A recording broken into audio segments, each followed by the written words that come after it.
Hello again, and welcome to another edition of Global Book Network, the show where we sit down with authors of provocative stories and we ask them not only their why, but their how. I'm Football Boys, and I'm being joined by a very special guest. Please welcome the author of Gorilla in the Closet, a memoir and historical account of the U.S. Environmental Protection Agency, Why Is It Becoming Obsolete, and its future under Trump, Mr. Frederic A. Eidsness Jr. How's it going, sir? Great, thanks. Nice to have you on here. Nice to meet you.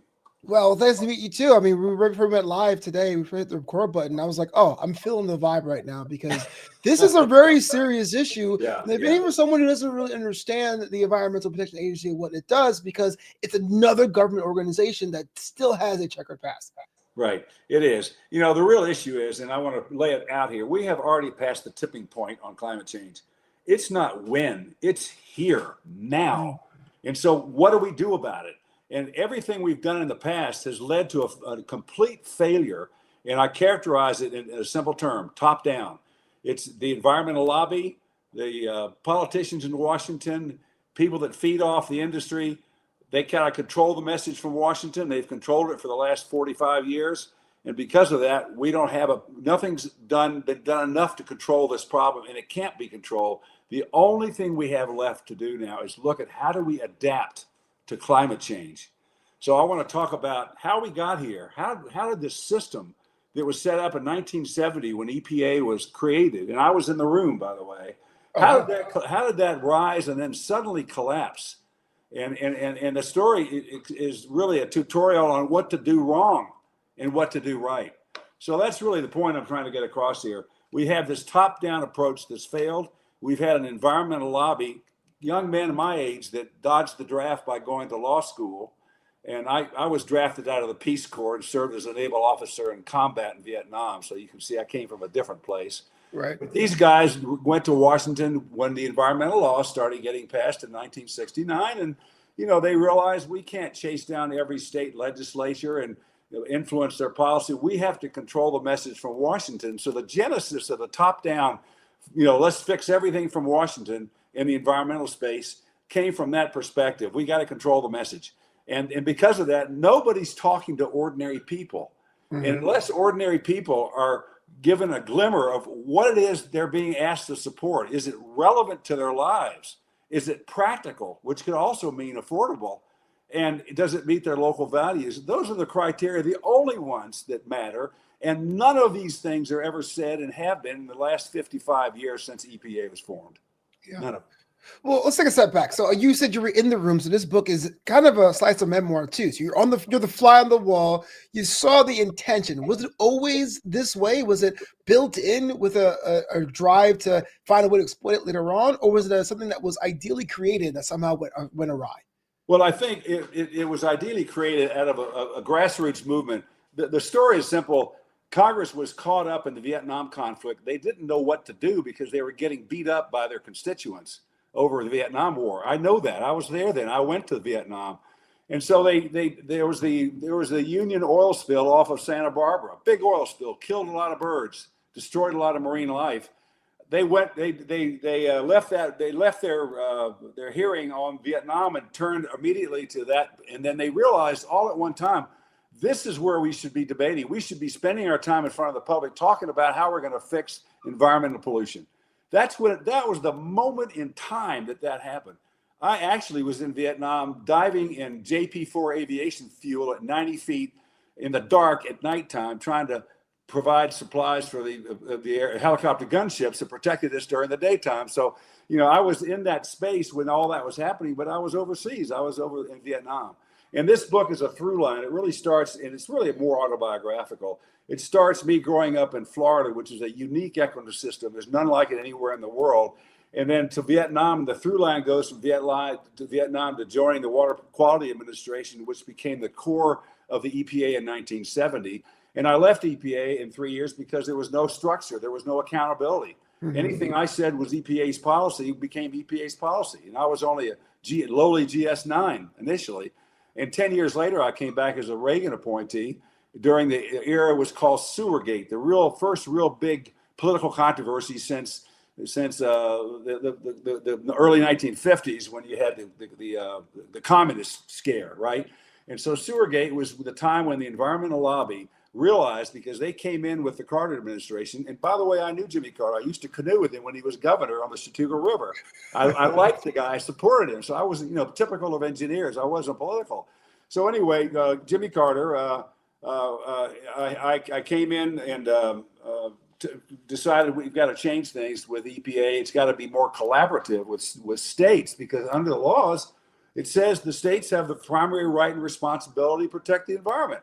Yet EPA virtually ignored that statement for decades. And it all goes back to this idea of the message has got to be controlled from Washington, D.C., and we can fix everything from Washington, D.C. with money and regulation. And it failed. Failed. So what do we do, Well, a lot of these government agencies on both sides of whoever's in power, there have been the victim of just being pecked to death, budget-wise, rearrangements, new appointments. You're saying the EPA is becoming obsolete. And what exactly does that mean in this context? Well, here's two things. The way EPA was structured, the laws that they had to carry out were supposed to involve states to a heavy degree. States were to have authority to issue permits to millions of dischargers in the air, the land, the marine environment, water, and the EPA was unable to manage a system, create a management system that would allow us to do that. And they pretty much dismissed states. But over the years, states have fought to get delegated authority. And so they have completely broken off from EPA. And EPA is no longer functioning as the gorilla in the closet. That metaphor was designed to explain that EPA was supposed to be the tough guy. And here's the book, and that's the gorilla in the closet, right? I mean, it's pretty scary, right? But it's supposed to be there to be sure that everybody's towing the line, that we're all doing our job in a coordinated way to control pollution and to monitor and enforce these millions of discharges that are permitted. Millions. Now states don't even talk to EPA. There is no gorilla in the closet. There is no oversight. We are materially losing the gains we made in fighting against pollution over the last 55 years because there's no system to oversee it. We don't even know what's happening. And that's the problem. Now, that's just in the general space. When you talk about climate change, that's a whole different ball of wax. Yeah. Well, I'll get to climate change in a second, but the idea about the states taking more off the plate of the EPA, is that just because we're in an environment where there's more of a push for states' rights, or is there something more nefarious at play? No, it's based on the principle of our entire Constitution and how we're structured as a nation. And most people would fail this test in civics in high school. We're a federalist society. What a federalist society is a formal collaboration and formal agreement among and between federal, state, and local governments to govern our nation. It's supposed, but we have gotten away from that. I can argue on a different show that Donald Trump won the second election as president because he sold the story that we're going to take care of all the rural areas, because obviously Washington's only interested in where the power is and the money is. That's the urban areas, and that's in maintaining control in Washington. So it's an odd twist. We start out ideally with idealism, and I was one of these young idealistic guys that had seen the worst that the war brought, and I was in the middle of all that. I saw all that stuff. I experienced it. I wanted to participate in making it work, but as an engineer, engineers aren't political. We just don't give a crap about who's in office. We basically think, if that's the problem, we got to fix it, and that's how I approached it. So I wasn't caught up in this, yin and yang of the two political parties. Even though I worked for President Ronald Reagan, he appointed me. He was a good guy. He called me Mr. Water, and he always talked about being a lifeguard on the Rock River back when he was a teenager. That was his way of relating to my responsibilities. Yeah. You mentioned climate change a couple of times, and it's a hot button issue, and some will say it shouldn't be, but it is, right? How much is it? Climate change, how much is it affecting everything? You're saying it's already here. What does that look like for those who may not be in tune to that story? Well, we have seen in the last few years the catastrophic climatological effects of climate change, the flooding in Texas along the Ohio River Valley, the tornadoes through the Midwest, the hurricanes have gotten more profound, although this year we didn't have any, which is odd. But I found an organization, and I was, it's called Adopt to Win. And I'll explain that in a minute, because I want to bring them into the discussion here, because they understand what I'm saying. On their website, they say that this past year broke two records. The first is the hottest year on record with the most climate disasters ever. And the second one is in 2024 alone, damages from the storms, droughts, et cetera, exceeded $41 billion, $417 billion. I think that number is probably really low. And we can't, and the reality of it is, FEMA is a Federal Management Assistance Agency. They're the ones that come in after a storm and provide temporary housing and food and water and safety and things like that.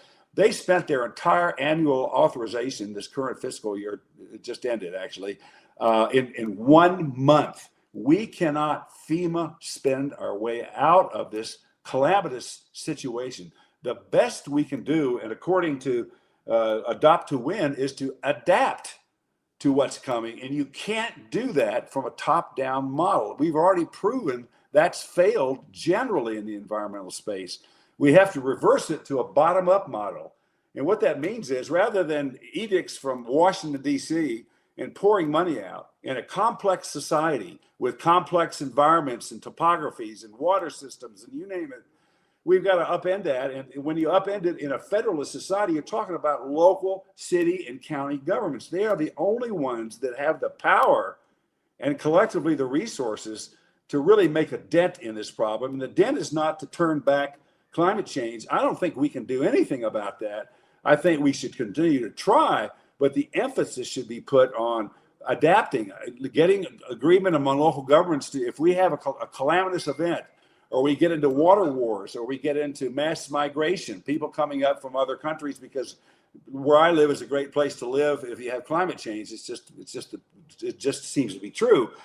Then we've got plans we had that could deal with that, and we've got funding from the whole of government, technical assistance, funding support, governmental support at the federal and state level. So you develop a plan like this, and then and you fill that bucket with what they decide they need, and that gets approved, and then they are committed to continue on doing this. So that's the model. And there's a great example of this that I personally lived myself in this 6,000 square mile, 2-county area that I live in. We can get into that in a little bit, because that's more of the house, the means and the methods of doing this, bottom up rather than top down. Yeah, a lot of times, though, I do feel like the pushback comes at the government level. That say, hey, look, if it's not a hoax, we should probably put money elsewhere. You and I both know that these things are irrefutable evidence. Things are changing. But how does someone get over that hump on the political level to say, hey, look, don't dismiss this? Well, first of all, the Democrats have nothing to offer now. They don't even know why they lost the election. They lost the election for reasons that relate to my book, which is, you can't bring the country together and just deal with the wealthy people and cut all the services and support for people of color and small rural communities. You can't do it. You have to support everybody, and both parties are guilty of playing this game in Washington and not paying attention to health care and all these other things and the cost of food that's being debated right now. Everybody's mad about that, and Trump his bubbles burst because he sold a bill of goods, and now it's busted. Everybody sees it's a bill of goods. So the way to do this is, there is an example of this in the Federal Clean Water Act. I won't go into any detail, but I did it. 150 organizations were funded to develop a water quality management plan looking 20 years into the future. Nobody else does that. No other level of government could do that, but we had to do it. And we did it, and it's still being funded. We're the only one of 150 that's still being funded. And the cities and the counties are the control organizations. They're called the management agencies. They work with the states. We don't have fights with the states over standards of treatment and stuff like that. It's all very collaborative. So the model is there. The details are there. But at the end of the day, the only thing that counts is what I said. It's the people have got to buy into it locally. They got to talk about it at their kitchen table. And if they think it's a hoax, they're going to learn really quickly it's not a hoax. We know it's not a hoax. Most people are beginning to go, yeah, I guess you're right, But I was telling you, this organization, Adapt to Win, is made up of 95% people of color and women. And what's missing from this is you're an African-American guy, I think, and I'm a white guy. And how can I say this? Well, I went to private schools in New England, and all my roommates were trust fund babies that had wealth given to them. They didn't have to earn it. And then I grew up in the Deep South, which was deeply segregated. And owing to my dad, who grew up in Washington, D.C., and his history, we look at everybody the same. We don't look at people in terms of color. the fact that most of the people that are in denial about climate change are people that look like me, and they don't know what they're talking about. And here's the simple explanation. We have done in 150 years by using fossil fuels and coal, starting in England with heating houses in homes where people were dying in the streets from the carbon dioxide poisoning. We did in 150 years what it normally takes 20,000 years to do. So we've accelerated a process that took 20,000, a normal, natural process of global warming and cooling and warming and cooling. And it's happening now, and we can't turn it back. And so it's going to change. You know, in 50 years, my grandchildren will still be alive, and they're going to live in a different world. There probably won't be a federal government. There probably won't be a United States of America. It's going to have to be more bottom up. It's because here's the bottom line. Since the beginning of time in our civilization that I know, people came together and collaborated to provide it at scale, everything from food security to protection to water, basic essentials. And when all is said and done and society collapsed under the weight of climate change, the only ones left standing are going to be the local governments. The federal government will be the first to go. So we have a double challenge. One is we've got to get past the doubters, and I can do that. I know how to do that. I'll be your token white guy for that, and I'll take the heat, and I've got the message. But we've also got to we got to engage the local governments, and there's a way to do that through legislation. And I'm going to be on the last days of my life. My last breath will be fund these programs, get a bottom-up approach going, bring in organizations like adapttowin.org to support the idea. If you take athletics alone as something people really care about, regardless of their ethnicity, their religion, their race, their skin color, that is the one thing we have to keep from killing each other every day, right? If we don't have that outlet, we've got nothing left but the arena in Rome, the gladiatorial combat. So I'm saying, let's get this thing pumped up and going. And in 5 years, we'll see a lot of, first of all, there won't be any deniers, because what's going to take care of that is the next hurricane or the next tornado or the next fire in the Palisades of Los Angeles. That'll take care of that. But the rest of it's got to be proven on the ground at the local level. So you got to fund them, you got to support them, and you can never give up, because if you believe my premise, which I wrote when I was in Antarctica on the Weddell Sea, that the first to go will be the federal government, the last to go will be local government. If you believe that, then this is the only way out for us. We've got to adapt to climate change, and let's talk to the athletes. What do we have for us to have professional and amateur athletics in a world that's grossly changed? What do we need to do? And that'll get everybody hooked in. Every one of your viewers is going to go on that station to hear what those people have to say about that. Those athletes, right? So step one definitely is getting involved in the bottom up model. But what's step zero? How do I start today if I want to do something to help my community out, to push these ideas? Well, there is a grassroots environmental movement. That's what began the whole thing in 1970. But they don't have a purchase. They don't have anything to hold on to. Every city and county that's responding to local citizens in the way you're talking about, they can't take it very far. And the reason is they don't have any extra money laying around. There is strict accountability at the polls for local government. And most people in my community, we got 180,000 people here in Fort Collins area, they know what's in the budget. And if it's not in the budget, it ain't going to get done. So you've got to be talking to your local elected officials. We want you to step up. And then what I have to do is tick off the environmental lobby enough to stop getting mad at me for calling them names about their having control of the terms of the debate for 55 years, and get on board and start working on national legislation. I've actually written the legislation that's in my book, Gorilla in the Closet, that reforms EPA as a nonpartisan commission, independent commission, which is not. It's purely political. And it also proposes the establishment of this new environmental federalism initiative, taking the term federalism and make it work, mean it, but by taking the top down and creating it bottom up. The bottom is the city, county governments that are going to take control over this thing, but they need a lot of help. So I'm going to go on. I've been reaching out for the last 2 years since the book was published to every organization I can get a hold of. They're not paying attention yet, but they will, because this is a book that's going to be a slow burn. The book is the proof of what goes wrong and what you can do right. So that's why it should be read. It's really more of a textbook for people in the field or wanting to enter the field, whether they're politicians or engineers or scientists or public participation specialists, or what, doesn't really matter. It was written to educate people, and it's not a quick read.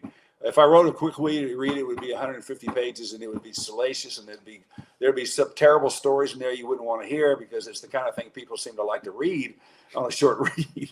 Yeah. But the message of the book is really clear. We've tried this top down, doesn't work. The only thing left is, in the face of imminent climate, it is changing. The climate change is causing imminent catastrophic climatological events everywhere in the world. It's time to move on it in a different way. Girl in the Closet, a memoir and historical account of the U.S. Environmental Protection Agency, why it's becoming obsolete, and its future under Trump, is available now. Fred, thanks so much for your time. This has been really enlightening for us. Great. Well, thanks so much. I mean, this has got to be big for you to get your mind around, because if I was a sportscaster, I wouldn't have been on your shoes doing this interview. I know how complicated it is. I just hope I've dumbed it down. I don't mean dumb it down, but simplified it enough so people can get the idea that you just can't do everything from Washington, D.C. You just can't. Yeah, absolutely. Okay. Thank you so much. Sometimes you got to do that, man. Sometimes you got to be able to simplify things. You got to start somewhere, and we started. On the pitch. Yeah, exactly. Let's just adjust our approach. Let's just adjust it a little bit, from this to this.